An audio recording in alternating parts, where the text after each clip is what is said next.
Presidente Felipe González, muchísimas gracias por esta entrevista. Gracias. Muy amable.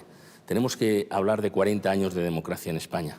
Si Suárez es la transición, Felipe González es la modernización de España. Y nosotros necesitamos modernizar, consolidar la democracia. No olvide que el 28 de octubre fue el día siguiente de un pequeño intento que recordaba el 23F. Todavía había esa dinámica dramática de terrorismo y de involución. Sentar los pilares de un estado del bienestar, sistema nacional de salud, educación gratuita hasta los 16 años, etcétera, etcétera, reforma del sistema de pensiones y abrirla al mundo. Terminar toda la negociación con la Unión Europea para incorporarse a Europa y abrir España al mundo. Esa era la tarea.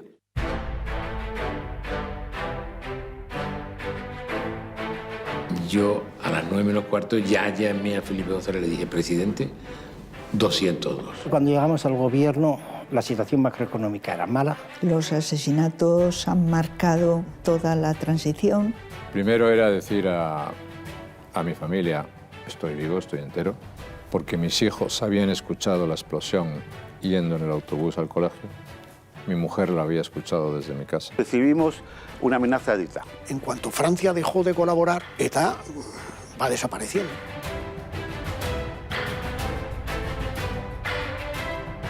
Un signo de identidad español que fue la chapuza. Las mujeres que tenían que abortar con una señora que les ponía una aguja y en condiciones infrahumanas. Europa era un símbolo de la resolución de los problemas. Fuimos al referéndum sobre la OTAN, fue una mala decisión, que el error era político y fundamentalmente mío.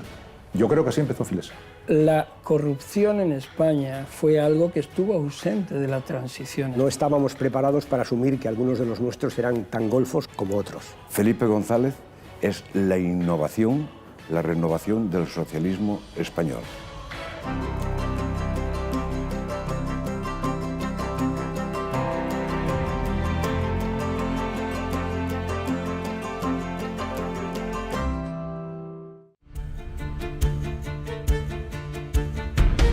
A mediados del año 82, la descomposición del partido Unión de Centro Democrático era imparable. Ni la celebración en España del Mundial de Fútbol animó las encuestas del gobierno presidido por Calvo Sotelo. Calvo Sotelo era el hombre que fue elegido horas después del intento de golpe de Estado del 23F. Sustituir a Adolfo Suárez era difícil. Calvo Sotelo tuvo que enfrentarse al juicio del 23F y lo hizo muy bien. Había habido una reforma del Código de Justicia Militar en el cual ya la responsabilidad de los militares no correspondían estrictamente a los órganos de la justicia militar. Adolfo Suárez, a finales de julio, crea un nuevo partido, el Centro Democrático y Social. Calvo Sotelo quiere cerrarle el paso y convoca elecciones para el 28 de octubre. No saldría elegido ni él mismo, que iba como candidato número 2 por Madrid. Hay que ganar para consolidar la democracia. Uno de los más importantes directores de campaña en Estados Unidos vino aquí a ver la campaña y me dijo, con este eslogan que lleva usted no puede ganar las elecciones, es imposible, porque eran 3 palabras, 2 de ellas son presentadores, no tienen significado, era por el cambio. ¿Y qué le voy a hacer si yo?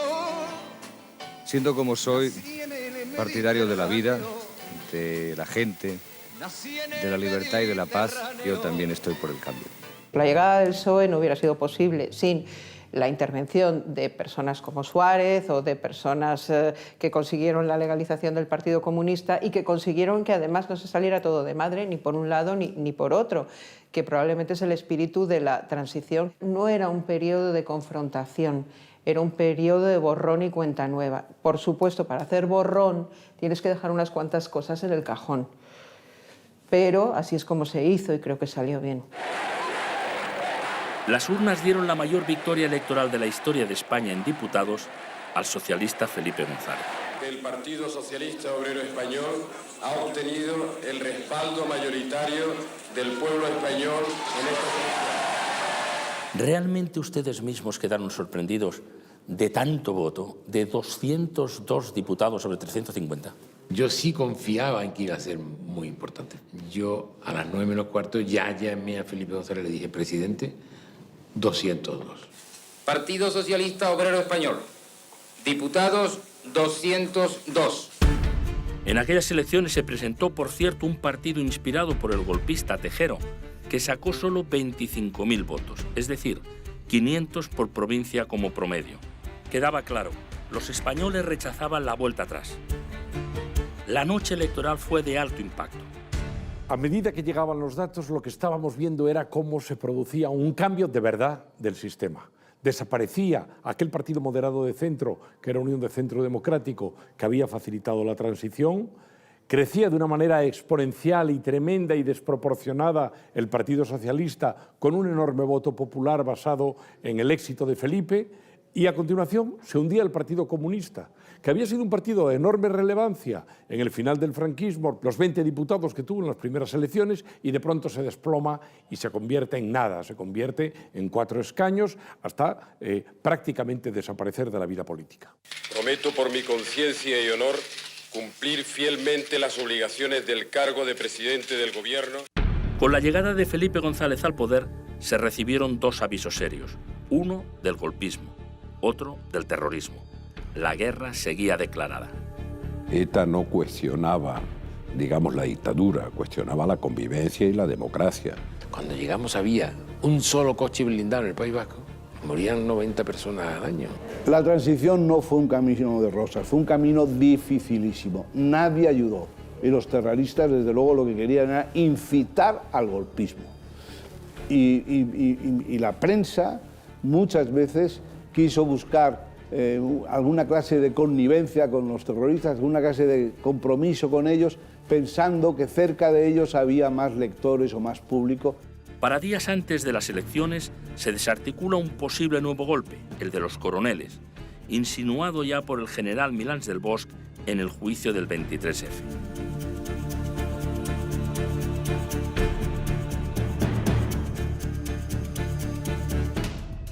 Antes de que tomara posesión Felipe González, el 4 de noviembre ETA asesina al general Víctor Lago, el jefe de la división acorazada Brunete.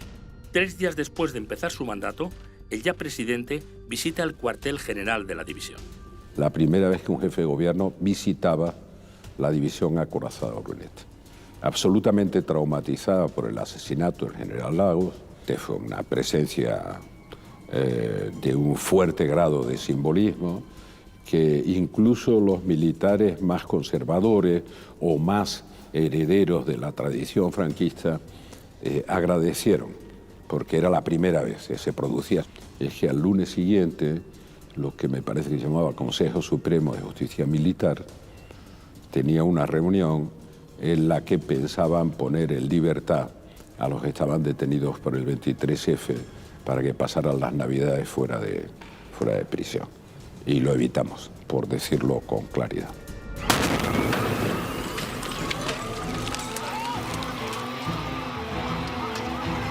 Era el anuncio de que el terrorismo, que se había recrudecido contra la democracia, seguiría adosado como un tumor maligno a la vida política española. Solo en 1982 hubo 37 asesinatos de ETA.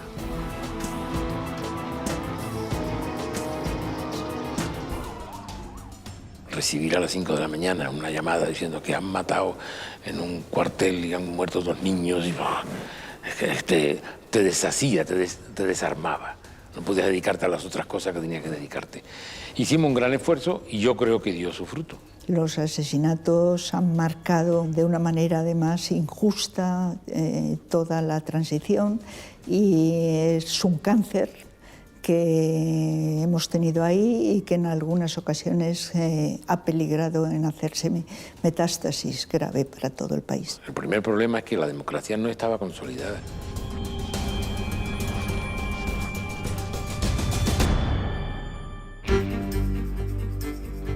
Pero también el desafío estaba en la profunda crisis económica. Cuando llegamos al gobierno, la situación macroeconómica era mala. A pesar de los pactos de la Moncloa, había subido todavía la inflación muchísimo, estaba en torno al 14%.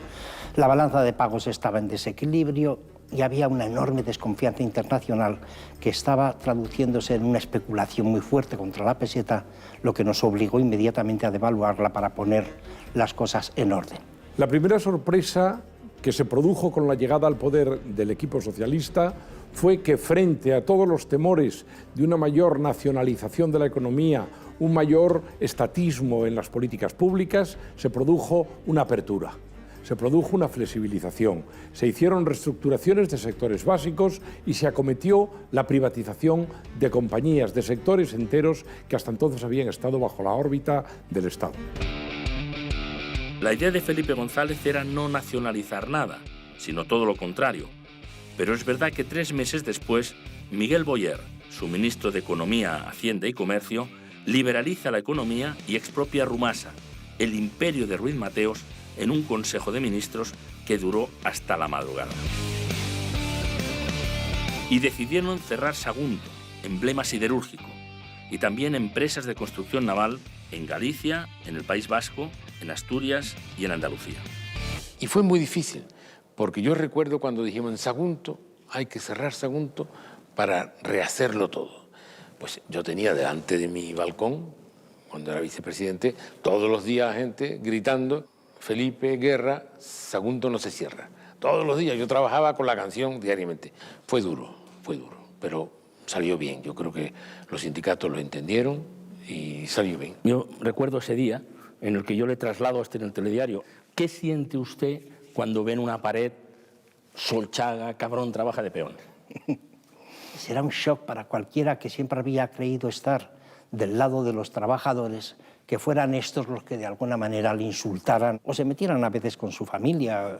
Yo debo decirle que en Navarra, en mi pueblo, en Tafalla, donde vivían mis padres, bueno, pues más de una vez me han ahorcado en imagen delante de mis propios padres. De manera que aquello era muy doloroso. Y Nicolás Redondo incluso dejó su escaño en el Congreso. España avanzaba, pero el terrorismo no cesaba. ETA era imbatible. ETA, como era aquello donde ponía el ojo, ponía la bala. Esto nace todo de Carrero, ¿eh? Desde entonces han construido ese mito de la imbatibilidad de ETA. ETA es imbatible. Ese mito se teorizaba con la teoría del empate infinito, ¿recuerdas? El empate infinito suponía, puede ser que un día vaya ganando un poco uno y el otro día otro, pero al final esto acaba un empate, es decir, tenéis necesariamente que poneros a dialogar y ceder. Esta es la teoría que había que romper, porque había gente en el País Vasco que es donde estaba el problema. En 1983 recibimos una amenaza de ETA, porque no aceptaba los términos que empleábamos mi hermano y yo en la delegación de Bilbao contra ETA, al cual llamamos asesinato, asesinato y crimen, crimen. Nos dijo, atentos a las consecuencias. Una semana después es la extrema derecha, que nos manda una carta en la cual nos amenaza que nos va a matar, que van a quemar efectivamente la oficina, que éramos rojos comunistas y que nos metíamos con Tejero. Y yo fui el único periodista español que tuvo la oportunidad de entrevistar en términos profesionales al Comité Ejecutivo de ETA, representado por el entonces portavoz, jefe político, José Luis Álvarez Santa Cristina Chelis. Recuerdo muy bien que tenía un ayudante que era el que iba a la cabina de teléfono con una pistola en la cartera para garantizar que si yo llamaba al periódico no daba ninguna pista de dónde estaba. Ese personaje era Ancha, el que luego fue jefe de ETA. Francia seguía siendo un refugio de terroristas, pero los acuerdos entre Felipe González y Mitterrand comenzaron a permitir extradiciones a partir de enero del 84. En cuanto Francia dejó de colaborar o de permitir que en su seno estuvieran aquellos asesinos, ETA va desapareciendo. En noviembre, Francia entrega a 6 miembros de ETA militar a la policía española, en la denominada Operación Socoa. Fue una de las operaciones más complejas en la historia de la lucha antiterrorista, lo que permitió entrar en sus finanzas. Hay una operación cuando ETA quiere comprar un misil antiaéreo y ese misil tenía dentro un chivato, de modo que íbamos marcando perfectamente. Salió de Madrid, seguido por la Guardia Civil y la policía, y llegaba a la comunidad que tenía ETA, donde fabricaba sillas y muebles y todo aquello. Entonces se consiguió que la gendarmería francesa colaborara. Entonces se detuvo al comité ejecutivo de ETA entero y se cogió un arsenal y se cogió muchísimas cosas. Era una cooperativa lo que tenía montado. La cooperativa Socoa. Socoa, sí. Pero no todo era negativo. Existía una voluntad popular de modernizar el país, de ser europeos, de vivir en paz y acabar con el aislamiento internacional. Los españoles querían volver a empezar, como el título de la película de José Luis García, que fue la primera española premiada en los Oscars en 1982. La creatividad en la publicidad, el cine, el teatro, la escritura y la moda recorrieron las calles demandando un nuevo tiempo. La música punk y programas de televisión como La Bola de Cristal favorecieron esa explosión cultural y la movida madrileña se extendió a otras ciudades del país. Yo empiezo a hacer el primer grupo cuando todavía había ley de vagos y maleantes, ley de peligrosidad social. A mí me pararon con 13 o 14 años en la calle porque llevaba una cadena al cuello con un candado y era un arma. Lo que empezó a pasar en Madrid a mediados de los 70 y que venía pasando un poco en Barcelona también, era el lado más underground, no politizado. Sí que es un momento, a partir de ahí, en el que España de repente es como que quizá yo creo que por un poco complejo de culpa le da terror no ser moderna. A ver si van a decir que no soy moderno, voy a dejar que haya un programa en televisión que se llame La Bola de Cristal. A ver si van a decir que no somos modernos, vamos a dejar que Paloma Chamorro haga La Edad de Oro. A ver si van a decir que no somos modernos, voy a decir que he visto las películas de Pedro Almodóvar. Y ese espíritu como de no querer parecer carca, retrógrado, probablemente a los que veníamos detrás, a los más pequeños, nos ayudó a que nos dieran un poco más de cancha. El cierre del diario Pueblo en 1984, que era el último periódico estatal, indicaba que estábamos en otra época. Nacía la cadena Prensa Ibérica y otros medios que reforzaron el grupo de comunicación Vocento. El 23 de mayo de ese mismo año, el fiscal general Burón Barba se querelló por apropiación indebida contra exdirectivos de banca catalana, entre ellos el presidente de la Generalitat, Jordi Pujol. Como resultado, se produjo una gran manifestación en Barcelona. Me dijo, hay fundamentos más que suficientes para la querella. Y efectivamente, fue adelante y el Tribunal Superior de Cataluña ordenó el archivo y desestimó todas las cosas.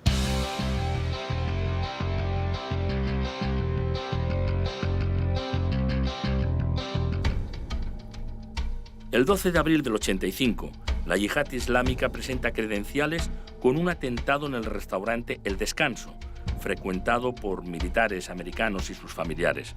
Hubo 18 muertos.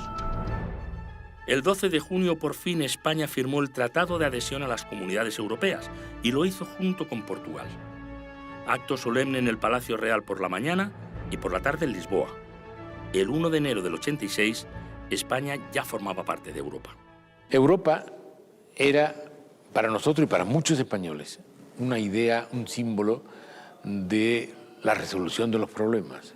Se había dicho siempre que el corte entre España y los europeos, que inventen ellos, que eso había impedido que España se constituyera en una nación contemporánea, en una nación moderna.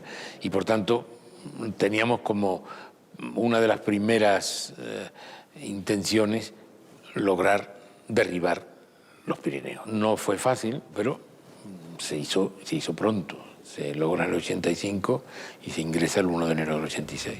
Y aquella normalización internacional conllevó también el nombramiento de Javier Solana como secretario general de la OTAN. Es el español que a lo largo de nuestra historia democrática ha tenido un puesto de mayor responsabilidad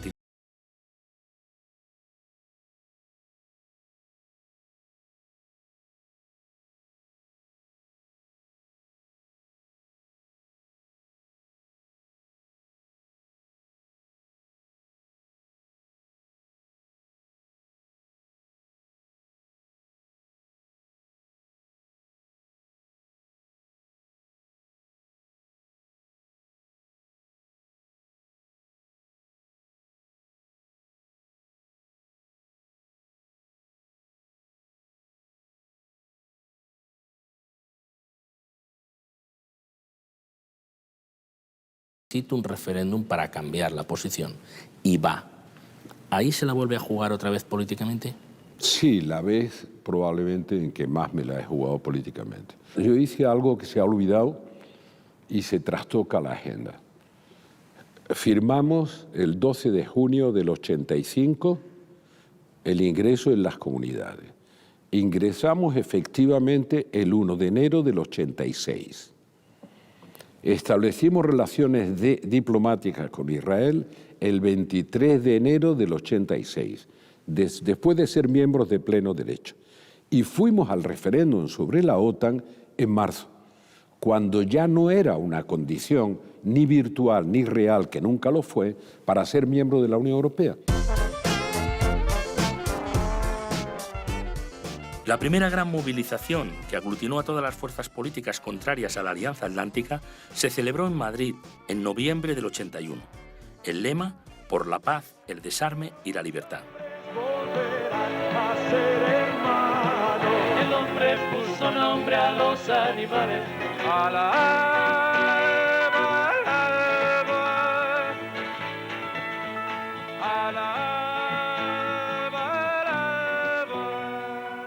Imagino cómo nos envidiarán y su gozo en un modo se verá. Vamos a continuar a través de los medios de comunicación a luchar por esa paz. La paloma lleva al corazón del amigo, al veneno y al puñal, al viento y la hierba buena, al diente de la serpiente, al señor en la flor. Nosotros no éramos la avanzadilla, éramos la calle. Éramos ciudadanos más y bueno, pues salíamos a veces, nos uníamos a la calle y otras veces pues subíamos al escenario y desde un escenario estábamos pues en el no a la OTAN, en aquel concierto tan multitudinario donde todos los que estuvimos allí cantando dijimos, bueno, esto se gana, no entramos en la OTAN. ¡Qué inocentes! ¡Qué inocentes! O sea, se perdió por goleada. Mucha gente de la profesión, actores, músicos, estábamos en contra. Y cuando ya el gobierno socialista ganó el referéndum, sí a la OTAN, por medio de Pilar Miró, un día nos dijo Pilar Miró, Felipe González me ha dicho que le gustaría reunirse con todos los que estabais en contra de la OTAN. Y dijimos, sí, pues bueno, pues vale. Y en ningún momento Felipe González intentó vendernos el asunto OTAN. Sabía que estábamos en contra y que íbamos a seguir estando en contra. Paradójicamente, la derecha atlantista de siempre, con Fraga a la cabeza, por ir contra Felipe González, propugnó oficialmente la abstención y promovió, de hecho, el voto negativo.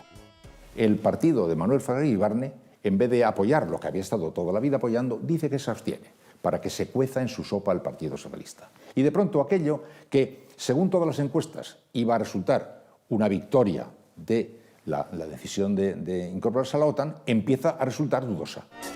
Y el Partido Nacionalista Vasco envió su intervención en televisión española en euskera y sin subtítulos, para que no se entendiera. Todo era muy confuso. Años después, Felipe González reconoce por primera vez que convocar aquel referéndum fue un error.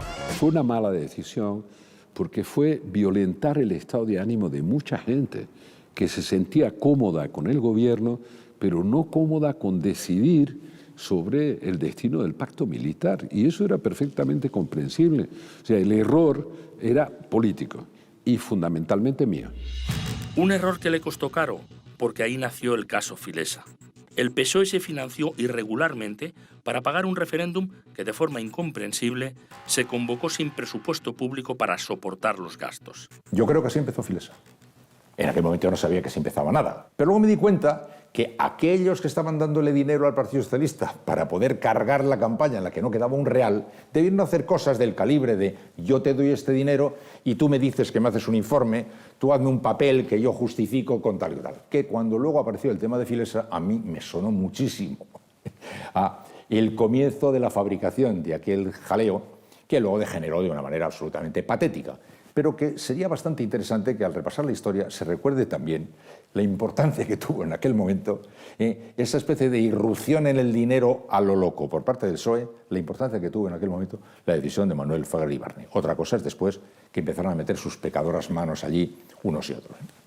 La corrupción en España fue algo que estuvo ausente de la transición española, cuando uno de los elementos esenciales de una dictadura es la propia corrupción que sustenta el sistema. Después de la transición no hubo ninguna norma respecto de la corrupción. Las primeras normas sobre la corrupción se producen como consecuencia de los casos Naseiro, Filesa, Timesport, la creación de la Fiscalía Anticorrupción en el año 94-95, pero sin medios prácticamente, sin una política frente a la corrupción, sin ningún interés.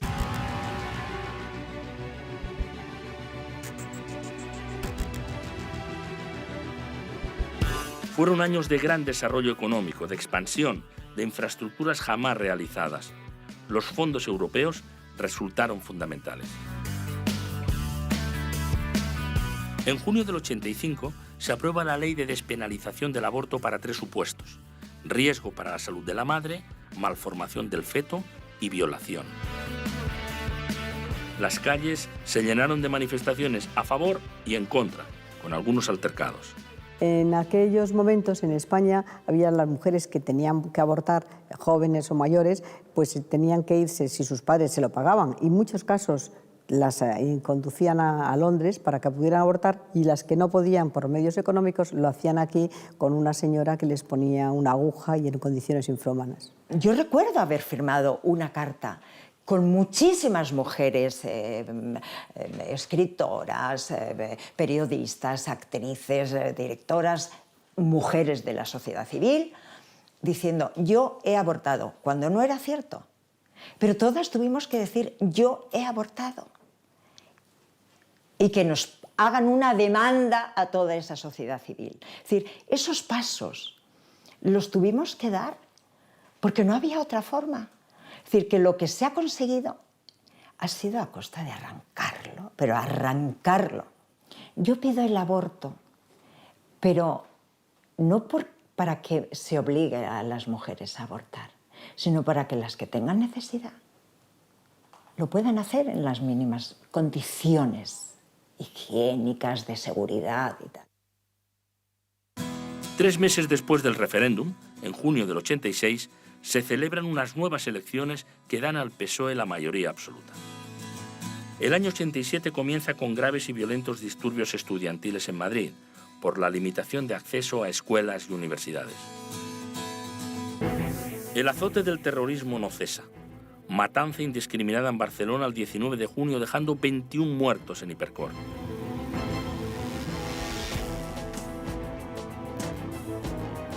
Bomba en la casa cuartel de la Guardia Civil en Zaragoza, 11 víctimas, entre ellas 5 niñas. La desaparición de la banda terrorista fue una de las prioridades de todos los gobiernos. La sociedad estaba harta de los partidos políticos y de los políticos, porque en unas situaciones tan dramáticas el que no hubiera acuerdo evidentemente molestaba.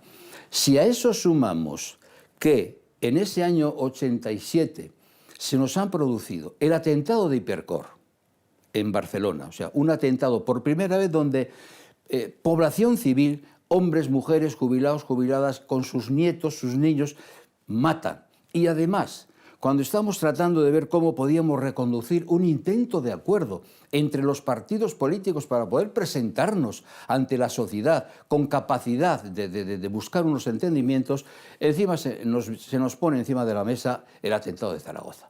Por primera vez, ETA atenta ya, no ya contra un guardia civil o contra un policía, no, un cuartel de la Guardia Civil, lo dinamita, donde mueren algún que otro guardia civil, pero sobre todo mujeres, niños, niñas, hijos pequeños de guardias civiles. Ajuria es seguramente desde el punto de vista de la política antiterrorista lo más perfecto, entre comillas, que se ha hecho, ¿no? Y eso es un salto definitivo. Es cuando los demócratas nos ponemos de acuerdo todos juntos, ahora sí que sí, esta es clave, ¿eh? Ahí está la esencia de la lucha antiterrorista, empezando por la unidad, porque el pacto lo firma todo el mundo, incluido EA, que hace una salvedad en el pacto, pero que lo firma, y por supuesto el PP, es un pacto muy bien hecho, ¿eh? Está todo, ya te digo, está todo, está la política de seguridad, está la política penitenciaria, está la política con las víctimas, está la política con mayúsculas, está todo. Fue al final el resultado de una tremenda necesidad que teníamos tanto a nivel político, a nivel social y a nivel económico para darle a esta sociedad, a la vasca por supuesto, pero también en general yo diría a la española, una visualización de que los partidos políticos, que todavía solo llevábamos pues 10-12 años de democracia, éramos capaces de dar respuesta a las preocupaciones profundas y a las necesidades profundas de la sociedad. Durante esos años el terrorismo anti-ETA crece.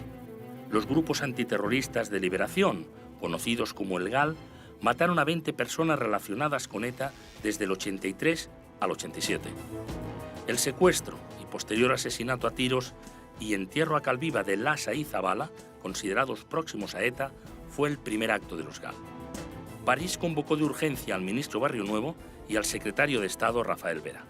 Mitterrand era muy afecto a la intervención directa contra los terroristas, lo fueron también los alemanes, lo fueron los ingleses con el IRA. Los GAL fue la guerra sucia del Estado. Ya se había creado al final del franquismo, con la famosa AAA, hubo un signo de identidad español que fue la chapuza, y es decir, eran agentes de acción directa, pero que encima pues no sabían hacer las cosas. No digo que debieran hacerlas bien, pero quiero decir que realmente, aparte de que eran unos criminales, eran unos criminales ineficaces. Y además confundieron muchísimo, muchas veces a los objetivos, mataron gente que no tenía nada que ver con ETA, personajes inocentes, etc.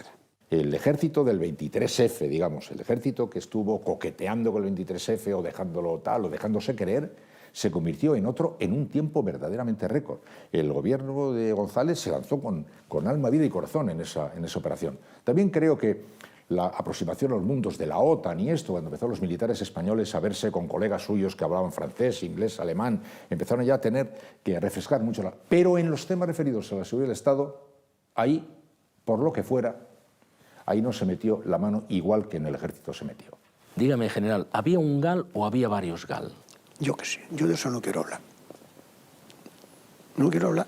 ¿Le produce alguna inquietud especial hablar de ese tema? No me produce inquietud, no quiero. Porque sabe usted que han publicado cosas, que Sí, ya lo sé que han publicado cosas, sí, ya sé que han publicado cosas, pero no me importa. ¿Y no ha salido ni a desmentirlo? Yo no. Es que calumnian. ¿Usted piensa eso? Váyase al juez. Se acabó.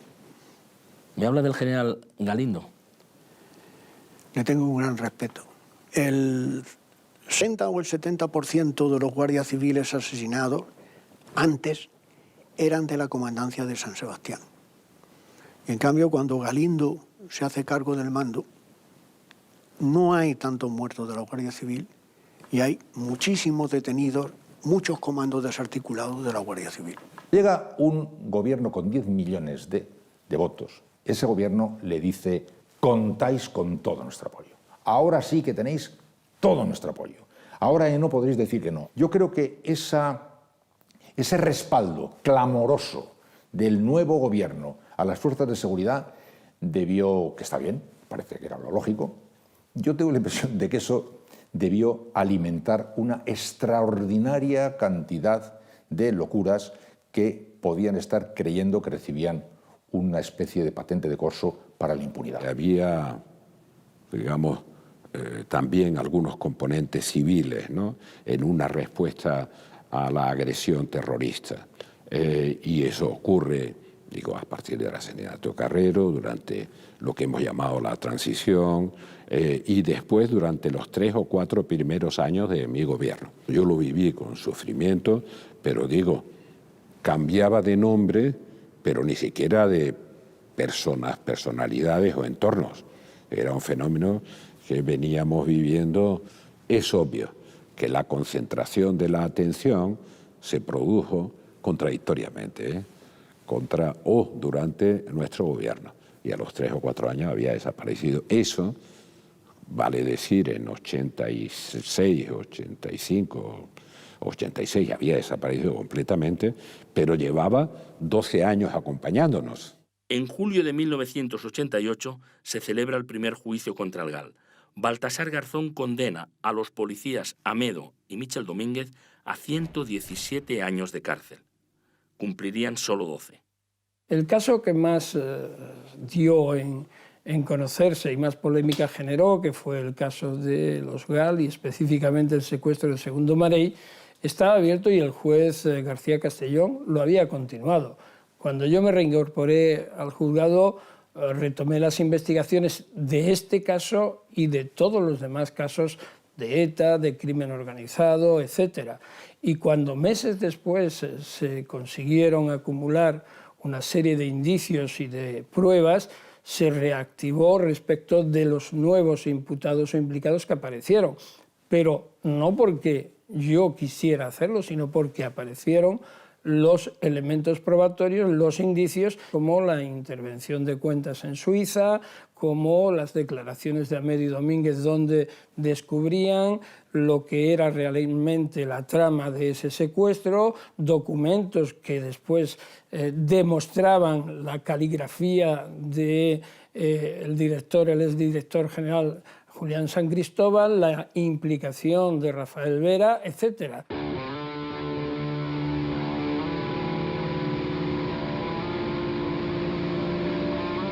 Hacía falta ya una huelga, hacía falta ya una huelga general. A los problemas del GAL se sumó la huelga general del 14 de diciembre, convocada por Comisiones Obreras y UGT.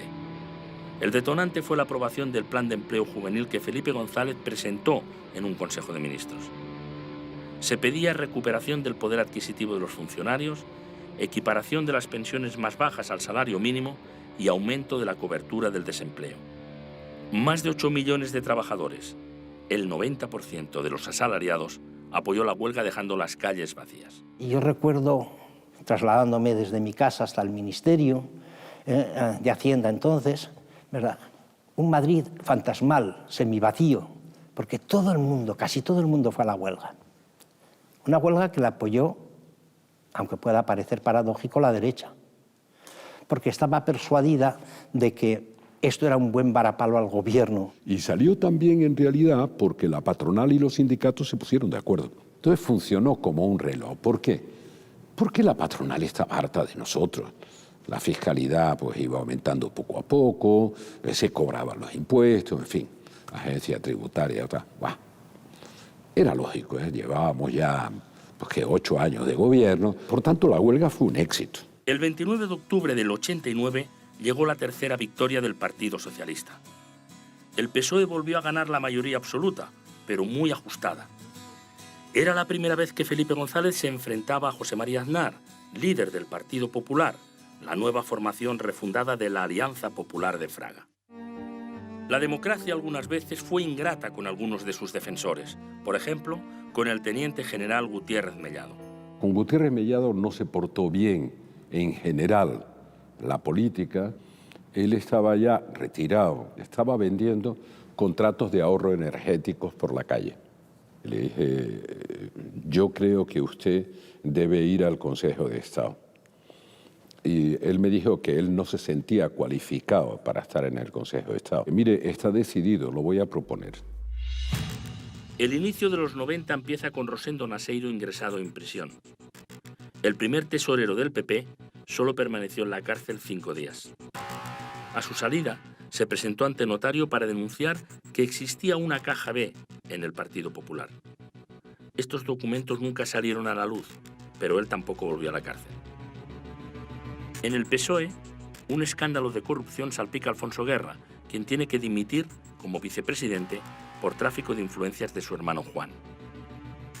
La corrupción y el terrorismo seguían como los principales enemigos de la democracia al inicio de los años 90, con imágenes como esta: el atentado de Vic en la casa cuartel de la Guardia Civil, que dejó 9 muertos y 73 heridos, entre ellos varios niños. ETA había dado la consigna a sus comandos de buscar ataúdes blancos. En marzo del 92, la policía desarticula en Bidart, al sur de Francia, la cúpula de ETA. Fue el mayor golpe a la banda que demostró la importancia de la cooperación entre Francia y España.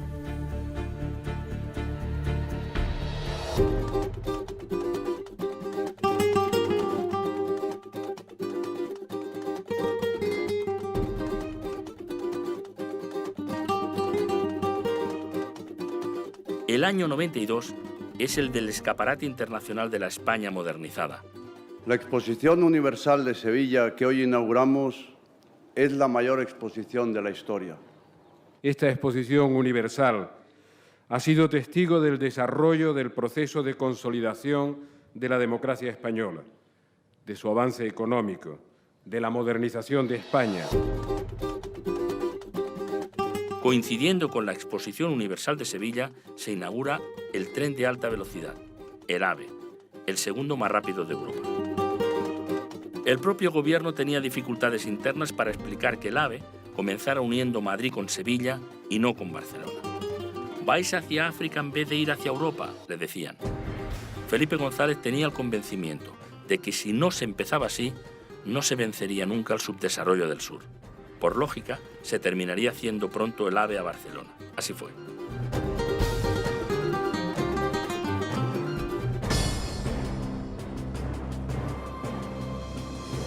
Esta imagen fue seguida por más de 2.000 millones de espectadores en todo el mundo.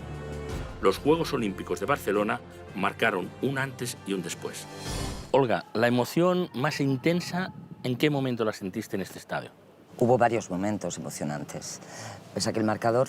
En aquel marcador, a las 8 de la tarde, hubo una cuenta atrás, los 25 Juegos Olímpicos, y en el 0, Barcelona, Constantino Romero, con aquella voz inimitable, dijo: «Bienvenidos a los Juegos de Barcelona», y en ese momento me dicen por línea de órdenes: «Olga, 5 y hablando». Y entonces tú dices: «Bienvenidos a los Juegos de Barcelona», y entra la voz de Freddie Mercury, Montserrat Caballé, comenzaba el espectáculo. A mí cuando me dijeron 5 y hablando, mira, con la antorcha y con la Fura dels Baus se emocionó todo el mundo. Pero hay algo que, a lo mejor por la potencia del lanzamiento del arquero y por la fura y por... no hablamos demasiado y que creo que emocionó a todo el mundo, que fue después de un desfile plumbio de 9.000 atletas, anuncian la entrada por aquella boca de la delegación española, con el príncipe como abanderado. Cuando amanecieron por allí, que cambió la música, el estadio se vino abajo. Ellos desfilaron llorando, los 300 y pico. Nosotros, nudo en la garganta. El plano de la infanta Elena, que te voy a decir, que dio la vuelta al mundo. Ese yo creo que fue un momento de... que nos reconstruyó la autoestima, que fue el premio al esfuerzo y que nos colocó donde queríamos estar. En el deporte también. En el momento que las 3 administraciones remaron al mismo tiempo, entendieron que era una oportunidad para todos, ahí surgió lo que no hemos vuelto a ver nunca. Te diría que el éxito de los Juegos empezó antes, empezó años antes, con el fenómeno del voluntariado. 102.000 personas se apuntaron, y no solo de Cataluña, 102.000. Pero es que además, acuérdate lo que fue el paseo de la antorcha por toda España, que eso, ahí los voluntarios también tuvieron mucho que ver. Yo la llevé por la provincia de Segovia. ¿Tú por la provincia de Segovia? Y con una emoción tremenda. Yo la llevé en Berga. Y siempre me he preguntado por qué Matías la llevó en Barcelona y yo en Berga. Bueno. Ese año Madrid fue elegida Capital Europea de la Cultura. Ya estamos aquí. En este preciso momento comienzan nuestras emisiones regulares. En España se rompe el monopolio de Televisión Española y nacen las privadas. Están ustedes ante una criatura que nace. Telecinco, Antena 3 y meses después Canal Plus. El desgaste del gobierno en el año 93 era ya muy pronunciado y González adelantó las elecciones al 6 de junio.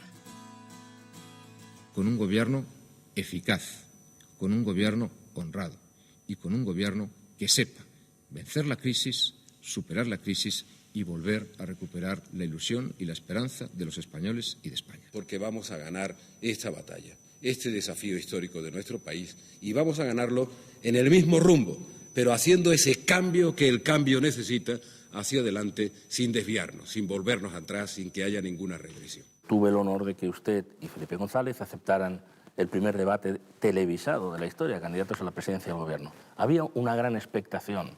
Todo el mundo decía, ganará Felipe seguro, pero todo el mundo coincidió a la salida, que había ganado el debate, aquel primer debate, José María Aznar. Bueno, yo lo preparé con mi gente, con mi equipo, pero la verdad es que tengo que decir que también ellos pensaban que iba a perder, ¿no? Porque... Su propio equipo. Sí. Tiene usted razón cuando dice mi equipo creía Un buen que iba a perder. moderador también. Es que usted lo recibieron, presidente, y usted les dijo, os pensabais que iba a perder, cabrones. Así fue. Sí, sí, como estaban todos tan convencidos de la cosa, decir que cuando volví, Dios pensaba que iba a perder, cabrones. Semana siguiente, ¿qué pasó en el siguiente debate? Hice caso a algunas personas que me dijeron, no has ganado el primer debate, pues tienes que salir a mantener la posición. Y entonces, en lugar de ir a ganar espacio, en lugar de estar a la ofensiva, en lugar de estar... pues más bien estaba esperando por dónde venía mi contrincante, por dónde acaba mi contrincante para reaccionar. Pero claro, eso dio la sensación de que efectivamente uno tenía la iniciativa y otro no tenía la iniciativa, ¿no? Y entonces ese debate perdí. En su candidatura, Felipe González llevaba a Baltasar Garzón, al que le había presentado José Bono, como número 2 por Madrid. Pero después lo ningunea con su ministro sorpresa Juan Antonio Belloc, otro magistrado. Y Garzón, que aspiraba a ser ministro, vuelve al juzgado y retoma los mismos sumarios que dejó al pasar a la política. Entonces eso era posible. Cuando yo me incorporé al proyecto del Partido Socialista como independiente en las elecciones del 93, nunca, jamás, Felipe González y yo hablamos de un cargo ministerial ni de ningún otro tipo. Lo único que sí le pedí yo a Felipe fue el número 2 por las listas de Madrid. ¿Alguien duda de que si yo hubiese querido ser ministro en ese momento, tal como estaba el Partido Socialista, que recurre a mí como una tabla salvadora, no le podía yo haber pedido al presidente del gobierno el puesto? Años después Felipe me dijo, Baltasar, me equivoqué. Y yo le dije, bueno, pues quizás la historia hubiese sido de otra forma, pero ya no tiene remedio, pero está bien que me lo digas. El caso Quío fue uno de los mayores escándalos empresariales de este país que marcaron los años 90. Javier de la Rosa, considerado empresario modelo por Pujol, declaró la mayor suspensión de pagos conocida hasta entonces, casi 1.500 millones de euros. El 28 de diciembre del 93 se interviene Banesto. Muchos pensaron que se trataba de una inocentada, pero iba en serio. A Mario Conde, presidente de esta entidad y quien había sido otro ejemplo de empresario en escuelas de negocios, se le acusaba de blanqueo de capitales y contra la hacienda pública. Pero lo que más impactaba de los casos de corrupción eran los nombres propios.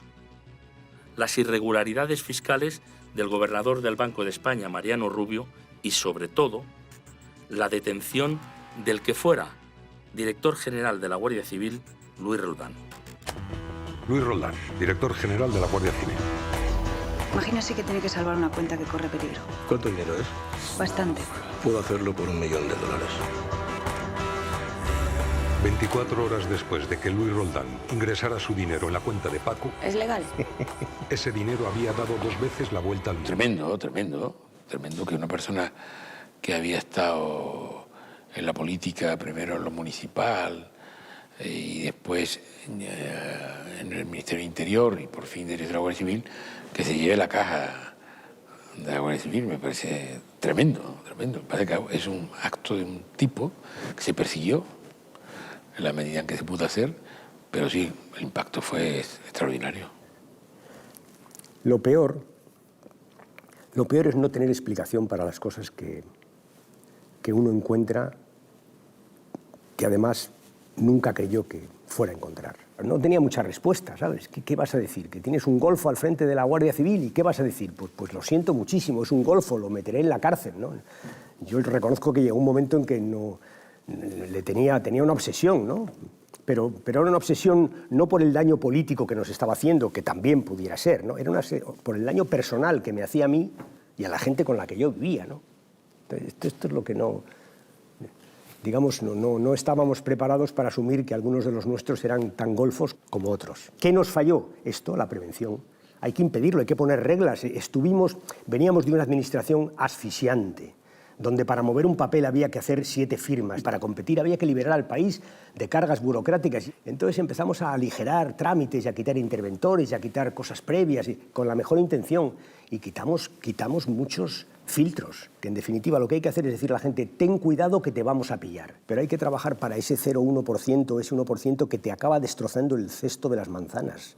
Déjeme recordar esa frase porque es suya. Usted dijo, en el caso de Gabriel Urralburu, si me ponen contra la pared con un cuchillo y me dicen, oye, aquí hay un caso de corrupción, yo me dejo atravesar.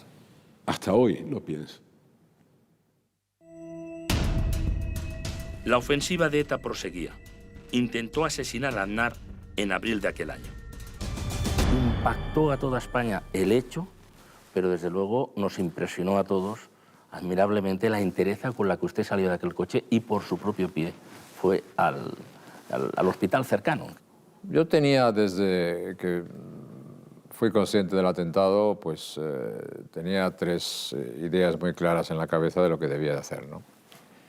Primero era decir a mi familia, estoy vivo, estoy entero, porque mis hijos habían escuchado la explosión yendo en el autobús al colegio, mi mujer la había escuchado desde mi casa. La segunda era decir a la gente, al país en general, pues estén ustedes tranquilos porque no han conseguido el objetivo. Y el tercero era fundamentalmente también decirle a la gente de mi partido, pues tranquilidad y porque aquí estoy y las cosas van a seguir. En el año 95 ETA secuestró a Ortega Lara y los sometió a un cruel cautiverio. Un mes después, los universitarios salen a la calle, manos blancas contra ETA tras el asesinato del profesor Francisco Tomás y Valiente. Cuando salí de Moncloa, decidí que en mi habitación, fuera donde estuviera, no habría nunca un teléfono de mesía de noche. Quiero decirle que durante 14 años, a las 2, las 3 de la mañana, a la hora que sea, y yo daba instrucciones de que yo me quería enterar el primero, me despertaron muchas noches con las terribles noticias de esa crueldad de los atentados en las que había de todo. Guardias civiles, mujeres embarazadas, taxistas, empresarios, compañeros de partido, de otras fuerzas.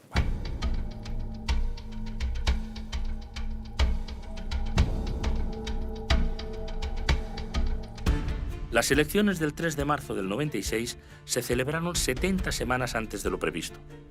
Ganó José María Aznar, líder del Partido Popular, por 156 escaños, 15 más que el PSOE.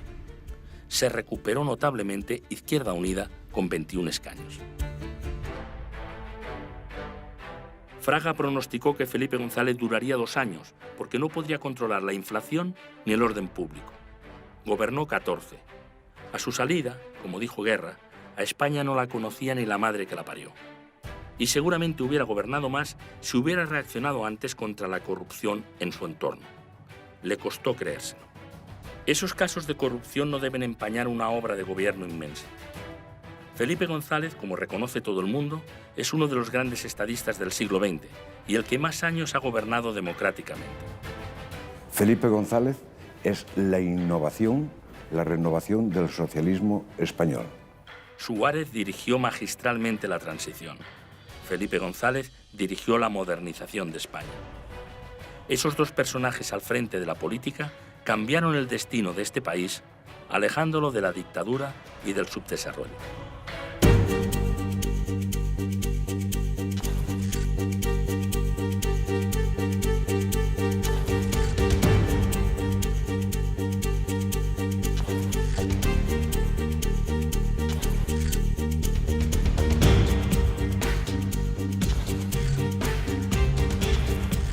En aquel periodo, los españoles conseguimos ser europeos de plenitud, como nuestros vecinos franceses, italianos o alemanes. Al fin cayeron los Pirineos, en el buen sentido de la expresión. Pero además, en el año 92 pudimos mostrar al mundo la cara de la nueva España, a través de la Expo, a través de los Juegos Olímpicos y a través de la inauguración del AVE entre Madrid y Sevilla. Era un nuevo país y además ganamos en autoestima. Pero teníamos la lacra del terrorismo y desde luego seguía la movilización popular para conseguir acabar también con ese azote.